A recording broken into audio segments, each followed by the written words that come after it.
Congress party ఎన్నికల ప్రచారంలో మొత్తం ఉద్యోగ ఖాళీలన్నీ భర్తీ చేస్తామని డేట్ల వారీగా తేదీల వారీగా ఏ రోజు ఏ గ్రూపు పరీక్షలు ఉద్యోగాల కోసం ఎంట్రన్స్ పరీక్షలు నిర్వహిస్తారో వాటన్నిటి కూడా షెడ్యూల్ వారిగా జాబ్ క్యాలెండర్ అన్ని పత్రికల్లో ఫ్రంట్ పేజీలో ప్రకటించారు.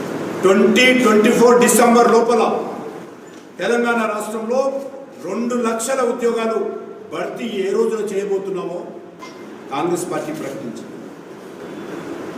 మరి సంవత్సరం పూర్తయిపోయింది, 2025 అయితరాయని మరి ఇచ్చినటువంటి జాబ్ క్యాలెండర్ ఎక్కడ పోయిందో ఈరోజు తెలంగాణలో ఉన్నటువంటి నిరుద్యోగ యువత ప్రశ్నిస్తూ ఉంది. డిఎస్సి ఎక్కడ వేసిన అక్కడ గొంగడే ఉంది.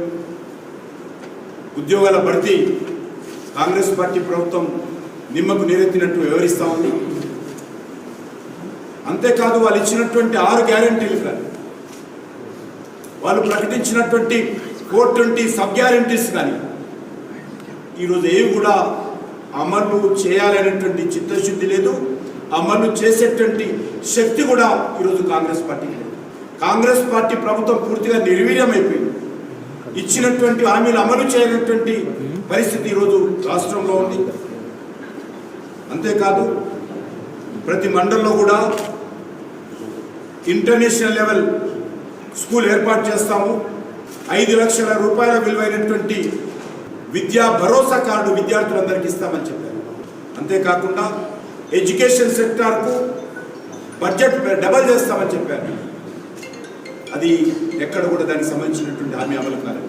అంతేకాకుండా పాలమూరు, తెలంగాణ మహాత్మా గాంధీ శాతవాహన యూనివర్సిటీలను అప్గ్రేడ్ చేస్తాము. దాంతోపాటు ఆదిలాబాదు, ఖమ్మం, మెదక్లో నూతన విశ్వవిద్యాలయం ఏర్పాటు చేస్తామని చెప్పి ఎలక్షన్ ప్రణాళికలో హామీ ఇచ్చారు.